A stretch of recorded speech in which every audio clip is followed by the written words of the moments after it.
tous à notre séminaire Oser vivre, croire et agir.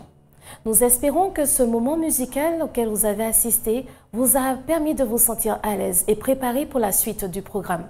Maintenant, je vais vous inviter à nous adresser ensemble à Dieu. Notre Père, notre Dieu, nous te remercions pour tes grâces et tes bénédictions.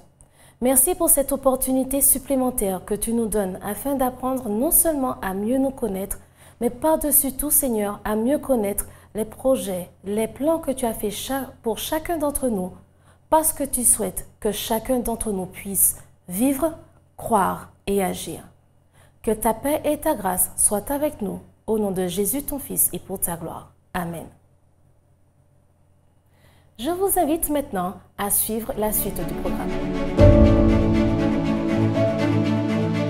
Le résultat des fausses croyances sur notre état naturel de leader que notre culture nous a conduit à accepter nous a emmenés trop naïvement et facilement à déléguer notre propre rôle et nos responsabilités. Mais comment développer un plan concret pour remplir notre vision dans ce contexte ?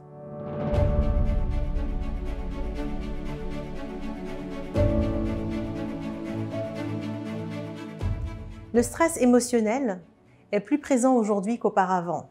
Les populations sont angoissées à l'idée de ce qui est à venir. Elles ne savent pas quoi penser et surtout à quoi s'attendre. Un outil qui aide à diminuer le stress et puis la charge émotionnelle, de mon expérience, est le plan d'action. Le plan d'action par rapport à votre vision, puisqu'il s'inscrit sur une vision laquelle donne de l'espoir par rapport à l'avenir. Avez-vous développé un plan d'action concret pour mener votre mission, votre vision ? Être chrétien n'est pas uniquement accepter un ensemble de croyances et lutter en vain pour mettre toutes ces croyances en pratique. Il ne s'agit pas uniquement de grincer des dents et de dire « je veux faire cela, mais si cela me tue, pas très grave ». Être chrétien, c'est surtout manifester ce en quoi on croit, donc aussi être actif, se laissant conduire de projet en projet, inspiré par la source infinie. Rappelons que nous avons chacun une mission individuelle, menée et régie par l'amour, pour l'utilité commune, et chacun dans nos domaines de compétences selon nos dons, nos talents ou pas. Et pour y parvenir, cela n'arrivera pas par hasard, mais bien en bâtissant un plan d'action. Regardez déjà dans la Genèse. Qui trouvez-vous? Qu'observez-vous? Eh bien, de l'action immédiate. Et en plan d'action, il dit « et cela fut ». Il n'est pas dit qu'il vit, il dit et il regarda si c'était possible, etc. Quand on lit la création, le processus de la création, on voit également qu'il n'a pas tout fait en un jour. Il y est allé étape par étape. Donc il a commencé par ce qu'il semblait pour lui immédiatement utile. Et il y a été d'incrémentation en incrémentation, en faisant des itérations, donc des répétitions de plans et de séquences. Mais pour faire cela, ça n'a pas été non plus le résultat d'un processus hasardeux. Il savait ce qui était nécessaire et donc a implémenté son plan, étape par étape. Si vous l'aimez tant que cela, le Dieu créateur, imitez-le en continu, vous aussi, passez à l'action et adoptez sa méthode. Ah, qu'est-ce que j'aime la gestion de projet et surtout la phase d'exécution d'un projet. Vous avez vu comment se terminent les itérations ? Jour après jour, eh bien on lit « il constatait que cela était bon ». Si vous avez une Bible avec vous, je vous invite à ouvrir votre Bible dans le livre de Genèse, versets 1 à 31. Et si vous n'en avez pas, c'est le bon moment de vous en procurer une. Je vous assure que ce ne sera pas une dépense, un achat inutile. La vision donne un sens et le plan lui donne forme. Planifier est la démarche qui vise à mettre bout à bout les actions qui permettront de conduire la vision, donc l'idée, à destination, au but. Votre détermination à réussir se révélera d'abord dans votre décision de structurer le ou les projets nécessaires. Et les idées de projets deviennent véritablement puissantes lorsqu'elles s'allient à la détermination d'atteindre un but précis dans un temps défini. Depuis plusieurs années, j'accompagne des entrepreneurs comme des firmes sur des projets complexes et parfois à forte visibilité. J'ai ainsi compris quelles étaient les causes de l'échec ou de la réussite d'un projet. Et j'ai noté, au fur et à mesure de mon expérience, que les projets réalisés sans méthode se développent moins bien ou moins vite et avec une qualité qui n'est pas toujours au rendez-vous. Faites des plans pour remplir votre vision. Ici, j'aimerais partager avec vous 12 raisons qui, selon moi, de ce que j'ai pu observer, expliquent les échecs d'un plan, d'un projet. Première raison, des objectifs pas suffisamment définis. Si vos objectifs ne sont pas suffisamment définis et restent vagues, ils ne seront jamais atteints. Et l'expérience nous montre que plus on est précis et clair par rapport aux objectifs souhaités, plus on a de chances d'être rigoureux dans l'approche et on augmente ainsi la possibilité d'atteindre nos résultats. Ce que cela signifie en réalité, c'est que si on arrive à visualiser le but à atteindre, on peut se projeter dans l'avenir et créer les conditions nécessaires à l'obtention de nos souhaits par rapport à notre vision. En quelque sorte, visualiser, c'est y croire et c'est le manifester. Et cela vous permet de ressentir comment sera l'avenir après le projet.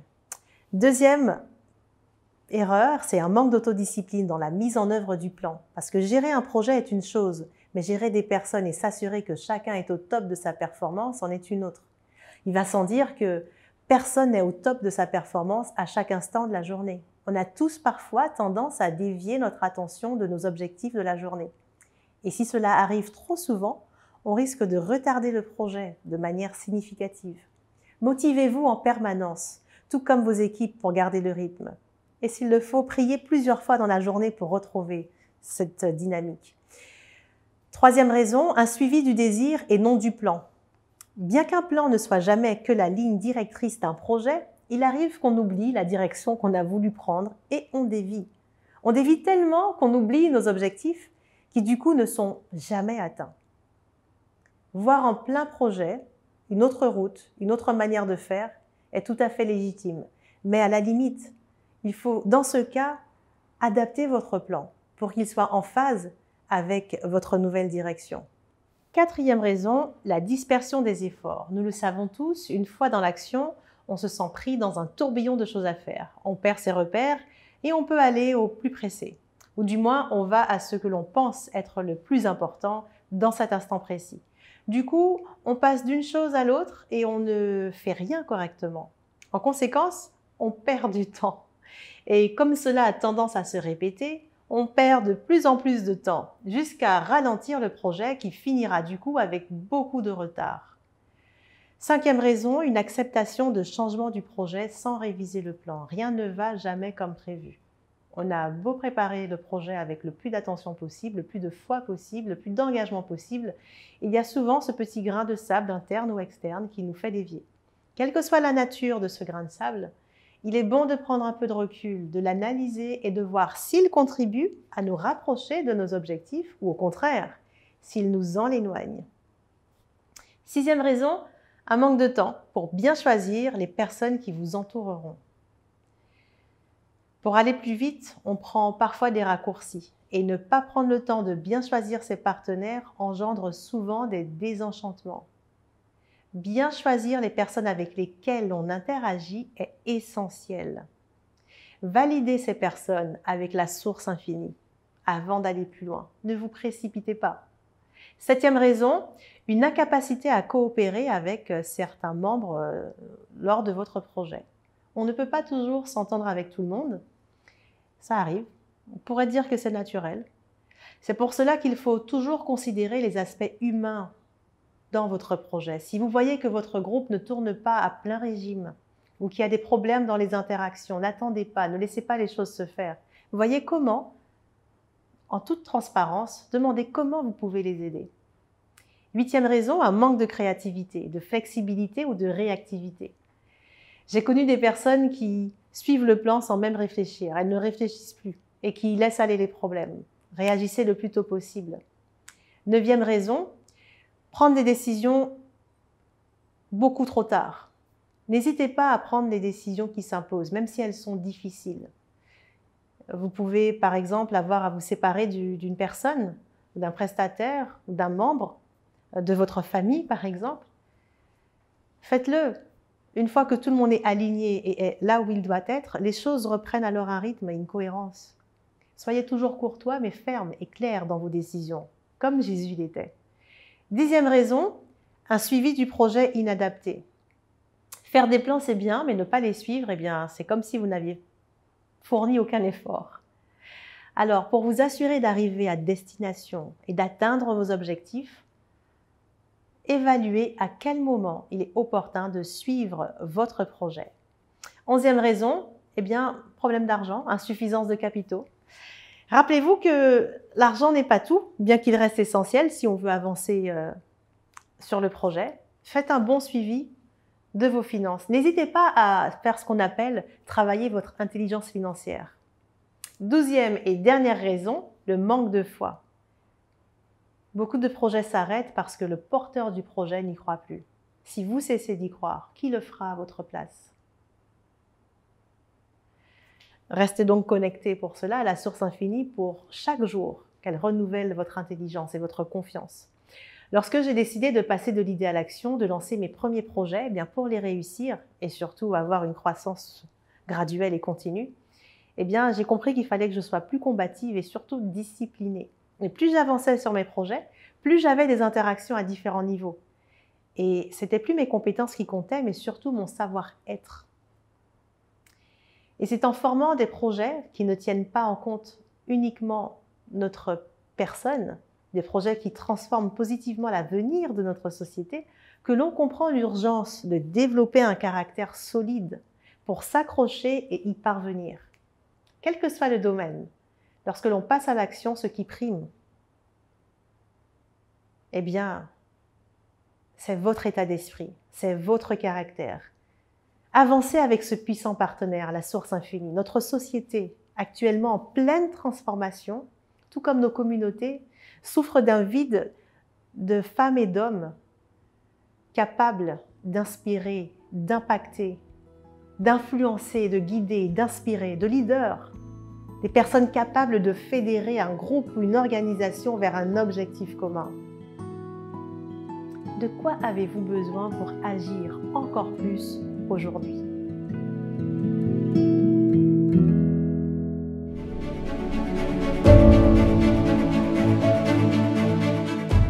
Bonsoir. Une fois de plus, nous sommes contents de vous rencontrer depuis le début de ce séminaire. Nous sommes contents de voir qu'il y a beaucoup de personnes qui partagent, qui apprécient et qui se rendent compte qu'ils avaient fait le bon choix de pouvoir se connecter et de pouvoir entendre, écouter ces réflexions motivantes qui les permettent de pouvoir apprendre à pouvoir être beaucoup plus heureux, beaucoup plus épanouis. Je voudrais vous inviter à ne pas garder égoïstement ce que vous entendez, ce que vous voyez. Partagez-le avec tous vos amis, partagez-le avec vos collègues parce qu'ils en ont besoin. Vous savez, nous sommes dans un monde où on se pose beaucoup de questions. On se demande, mais qu'est-ce qu'on peut faire? Comment on peut faire? Comment on peut avancer sur quelque chose? Eh bien, le texte fondamental, pour moi, ce que nous avons vu durant ce soir avec la conférencière, c'était développer un plan concret pour remplir la mission. Il y a beaucoup de gens qui pensent que le succès arrive sans plan. Mais j'ai la triste nouvelle de vous annoncer qu'aucun succès n'arrive pas si vous n'avez pas un plan. Même si le plan n'est pas rédigé, mais vous devez avoir un plan. Car cela vous apporte de l'assurance. Cela vous permet de pouvoir savoir dans quelle direction aller. On peut réussir sans plan. Et c'est pourquoi nous avons parlé de développer un plan concret pour remplir la mission. Et bien ce soir, nous allons voir une autre facette de la manière qu'on peut vivre ce plan avec Dieu. Il y a un élément que je voudrais vous informer. La prière reste un élément subtil dans la foi pour communiquer avec Dieu. La prière, moment où l'on rencontre intimement Dieu, sans foi, sera qu'un simple entretien et pas plus. Souvent des moments, si vous priez et que vous ne me manifestez pas de la foi, mais c'est sûr que ça sera juste un petit moment que vous aurez passé, mais il n'y aura pas d'autre chose. Et puis sachez que lorsque vous priez à quelqu'un qui a un plan pour vous. Dieu a un plan pour toi. Si dans la vie, quel que soit là où tu te trouves ce soir, aujourd'hui, quel que soit le moment que vous écoutez cette réflexion, sachez que Dieu a un plan pour vous. Et le plan de Dieu, Jérémie nous le dit au chapitre 29, verset 11. Jérémie nous dit, car je connais les plans que j'ai formés pour toi, dit l'Éternel, projet de paix et non de malheur, afin de vous donner un avenir et de l'espérance. Oui, Dieu a un plan pour toi. Peut-être qu'on avait fait des plans pour que tu ne sois pas en vie, mais j'ai la bonne nouvelle de te dire ce soir que Dieu a un plan pour toi. Chaque être humain sur cette terre, Dieu a un plan pour lui. Donc, toi aussi, Dieu a un plan pour toi. Et ce n'est pas un plan pour pouvoir te mettre dans la souffrance. Il a dit, je connais les projets que j'ai formés, dit l'Éternel, projets de paix et non de malheur. Beaucoup d'espérance pour toi ce soir. Dieu a un plan pour toi. Dans ce texte que nous venons de lire et dans tous les autres que nous avons vus, c'est un texte qui reste fondamental pour nous. Un Dieu qui planifie pour moi, mais qui ne s'impose pas à moi. Vous savez, nous avons vu dans d'autres réunions, dans d'autres moments de réflexion, beaucoup de choses. Je voudrais rappeler que Dieu se place toujours en celui qui vient, qui frappe, mais il n'impose pas. Il ne s'impose pas, il ne bloque pas, il ne cherche pas à pouvoir t'imposer, à pouvoir faire au-delà de ce que Dieu veut faire avec toi. Il veut faire avec toi, pour toi. Et il veut même faire en toi aussi. Mais tout cela, c'est toi qui dois lui donner, c'est toi qui dois donner cette permission. Dans Jacques 4, verset 15, il a dit, vous devriez dire au contraire, si Dieu le veut, nous vivrons et nous ferons ceci ou cela. Il y a des moments dans la vie où nous voulons faire des choses, mais sachez que si vous faites quelque chose, prenez Dieu comme associé, prenez Dieu comme témoin, prenez Dieu comme celui qui est capable de vous aider à réussir, parce que c'est lui le garant de la réussite et de la vraie réussite. Dieu est celui qui est capable d'aider tout homme et toute femme à bien réussir. Je voudrais ce soir vous poser une question. Puisqu'on parle de plan, puisqu'on a parlé d'un plan concret pour développer un plan concret ce soir pour remplir la mission, est-ce que vous connaissez le plan par excellence que Dieu a pour toi? Est-ce que tu connais le plan par excellence que Dieu a pour toi? La Bible répond dans le livre de Jean au chapitre 14, verset 1 à 3, et je vais lire avec vous. Il dit, quand votre cœur ne se trouble point. C'est vrai que nous vivons dans un monde troublé. C'est vrai que nous vivons dans un monde avec des difficultés, des entreprises qui sont faillites, des choses qu'on ne comprend pas. Mais il est dit, quand votre cœur ne se trouble point. Croyez en Dieu. J'aime bien ça, croyez en Dieu et croyez en moi. Jésus qui disait, croyez en Dieu, croyez en moi. C'est-à-dire, donner la possibilité que vous puissiez croire en Dieu et croire en Jésus, puisque nous avons dit aussi lors de nos réunions, conférences, nous avons vu que nous devons demander au nom de Jésus. Il dit, croyez en Dieu et croyez en moi. Et il dit, plus loin, il y a plusieurs demeures dans la maison de mon Père. Si cela n'était pas, je vous l'aurais dit. Et je vais vous préparer une place. Et lorsque je m'en serai allé, que je vous aurai préparé une place, je reviendrai, je vous prendrai avec moi, afin que là où je suis, vous y soyez aussi. Il y a beaucoup de gens qui cherchent des places. Il y a beaucoup de gens qui cherchent à habiter un endroit. Il y a des gens qui paient très cher un petit morceau, un petit lopin de terre, parce qu'ils veulent habiter un endroit. Mais ce soir, aujourd'hui, tandis que vous entendez, quelle que soit l'heure que vous entendez cette réflexion, sachez que Dieu vous dit, que Jésus nous dit du moins, qu'il va nous préparer une place et qu'il reviendra pour nous emmener là où il est, là où il a préparé cette place pour nous. Voici le plan que Dieu a mis en place pour toi. Voici, c'est un plan extraordinaire. Ce plan-là, Dieu n'attend que toi. Il a déjà tout programmé, tout est déjà programmé. Il ne suffit que ce soit toi qui puisses dire oui. Dans la Bible, nous trouvons une histoire. Un jeune homme qui vivait chez son père tranquillement. Mais à un moment, ils étaient deux frères. ils ont décidé à un moment de pouvoir, l'un d'entre eux, le plus jeune, est allé vers son père. Il a dit à son père, donne-moi tout ce qui me revient. Et quand il a demandé à son père de lui donner tout ce qu'il devait recevoir, il est parti. Et la Bible déclare qu'il a dilapidé les biens, qu'il a fait tout ce qu'il fallait. Il a usé tout. À un moment, alors qu'il s'est retrouvé en train de surveiller les pourceaux, et là, c'était le temps de la réflexion. Il est rentré en lui-même. Il a réfléchi. Et il a choisi de pouvoir faire quelque chose. Il a choisi de pouvoir revenir chez son père. Et la Bible nous dit que tous les matins, ce père se levait. Il allait en direction de là où son fils était parti. Et quand il allait en direction de là où son fils était parti, il attendait, il scrutait pour voir s'il y avait quelqu'un, s'il y avait quelque chose, s'il y avait... Vraiment, il cherchait de l'espérance. Et puis ce matin, ce jour-là,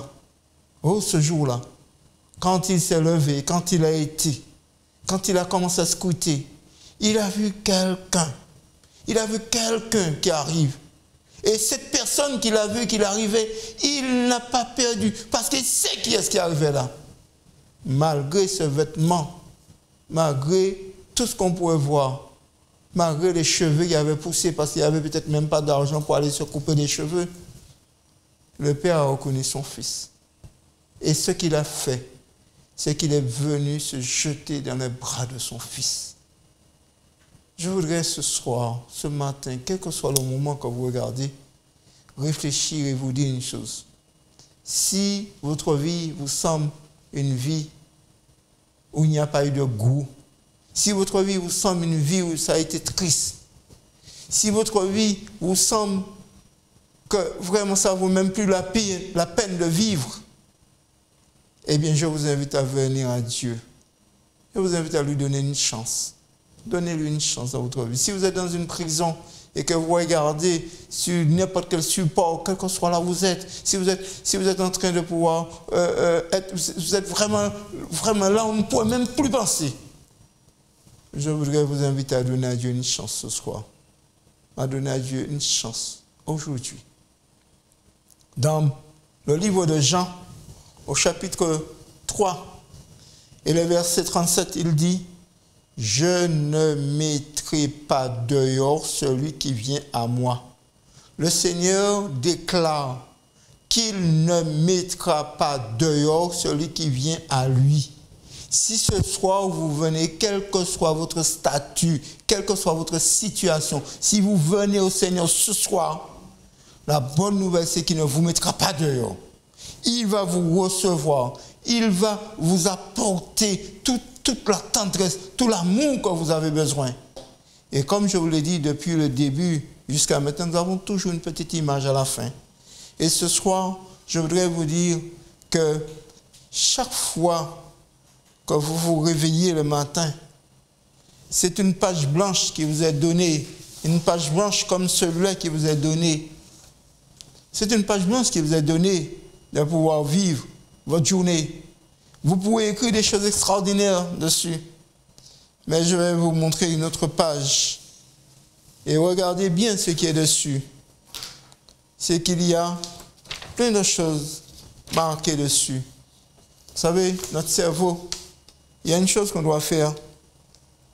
C'est que lorsque vous avez fini de faire votre journée, et c'est ce qui va vous aider à avoir l'esprit clair pour que vous ayez des plans concrets pour remplir la mission. Lorsque vous avez fini de faire votre journée, lorsque vous avez fini votre journée, il est bon de faire le point, il est bon de pouvoir s'examiner. Mais vous devez le faire avec un esprit, avec la foi. La foi que vous avez passé une bonne journée, la foi que vous avez une journée qui a été extraordinaire par la grâce de Dieu. Eh bien oui, quand vous avez fini de faire votre journée, eh bien il est bon parfois, il est très bon de faire comme on fait pour l'ordinateur, parfois on vide la poubelle. Il est bon de pouvoir vider. Il est bon de pouvoir vider tout ce qui n'a pas. Il est bon de pouvoir éliminer, de demander à Dieu de vous aider. Et c'est avec la foi que vous pouvez faire ça. De demander à Dieu de nettoyer ce qui n'a pas été positif dans votre journée. Et là, quand le Seigneur va nettoyer ce qui n'est pas positif, Parce que comme je vous l'ai dit, si le matin vous vous réveillez et que vous n'avez pas nettoyé la veille, eh bien si votre feuille était ainsi, automatiquement, il y a quelque chose qui va se faire. C'est que si vous n'avez pas travaillé, si vous n'avez pas fait le point le soir, automatiquement, voici ce qui se produit à ce moment-là. C'est-à-dire le matin, malgré une feuille que vous avez qui était comme cela, eh bien, ça redevient ainsi. Parce que tout ce que vous avez comme rancune, tout ce que vous avez comme esprit de vengeance, tout ce que vous avez comme esprit de haine, eh bien, tout cela redevient sur votre feuille. Et c'est pourquoi il est important, chaque soir, de faire le point et de pouvoir mettre votre feuille à la poubelle. Et avec ça, vous avez mis tout ce qui vous a fait du tort, vous l'avez mis à la poubelle. Et puis, vous aurez une nouvelle feuille. Chaque matin, vous pouvez, sur cette feuille, c'est marqué pardon, amour. C'est ce que vous allez vivre dans le pardon, vous allez vivre dans l'amour. Mais il y a une seule chose qui peut vous aider à le faire, c'est la foi. Et c'est ce que la foi vous permet de faire, parce que la foi vous permet d'avoir un plan concret. Quelqu'un qui est un homme de foi, une femme de foi, quelqu'un qui aime voir les choses bien, eh bien, il va planifier. Mais comme je vous l'ai dit aussi, nous l'avons vu aussi dans d'autres réflexions, ce n'est pas parce que vous avez planifié que vous n'allez pas échouer. Mais lorsque vous échouez, vous apprenez de l'échec parce que vous allez chercher ce qui n'a pas été bien fait et vous allez apprendre à mieux réussir. Et ce soir, une fois de plus, je voudrais vous inviter à prier avec moi. Priez pour que Dieu puisse vous aider. Priez pour que Dieu puisse vous permettre d'être beaucoup plus à l'aise, beaucoup plus épanoui. Je vous invite à prier ce soir une fois de plus. Nous prions ce soir. Notre Père qui est aux cieux, nous voulons te remercier, Seigneur, pour tout ce que tu as fait pour nous. Depuis le début, tu as toujours soutenu ce programme, tu nous as fait du bien. Tu as été là, Seigneur. Nous te remercions. Ce soir, nous avons vu développer un plan concret pour remplir la mission. Nous croyons, Seigneur, que nous devons chaque jour apprendre à développer nos compétences, Seigneur. C'est pourquoi nous te demandons de les faire. Mais pas les développer pour que nous soyons égoïstes, mais les développer pour que nous puissions les mettre à ton service, notre Dieu. Donc, quand ce sera une fois de plus, qui que ce soit qui aurait écouté, qui aurait vu cette réflexion, alors nous t'en supplions pour cette personne de faire grâce, d'aider, de transformer, de bénir, parce que nous en avons besoin, notre Dieu. Merci de nous avoir accompagnés ce soir. Merci de nous faire du bien.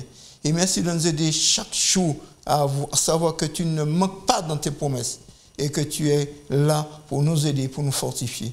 Nous t'avons prié en ce soir une fois de plus, au nom de Jésus-Christ. Amen. Eh bien, une fois de plus, nous terminons ce soir, mais nous vous invitons à partager. Il y a toujours, vous voyez toujours, tous les soirs, il y a le numéro de téléphone, il y a l'adresse email. Si vous avez un besoin, si vous avez une question, si vous avez besoin qu'on puisse prier pour vous, quel que soit ce que vous avez besoin, n'hésitez pas. Nous sommes là pour vous accompagner. Et puis aussi, comme je l'ai dit, et je voudrais me le répéter, ne soyez pas égoïstes. S'il y a quelqu'un qui a besoin d'entendre ces réflexions, donnez l'information, partagez. Si vous avez besoin aussi de nous dire un petit mot d'encouragement, eh bien dites-le. N'hésitez pas. Nous acceptons les mots d'encouragement aussi parce que nous croyons que s'il est important d'encourager, de faire du bien, nous croyons à cela. Et c'est pourquoi nous voulons aussi accepter si vous nous encouragez. Nous vous disons à demain soir pour un moment encore beaucoup plus intéressant parce que chaque moment a quelque chose de formidable. Chaque moment a quelque chose qui vous permettra de pouvoir être beaucoup plus prêt dans la bataille. À demain soir, à la même heure. Merci.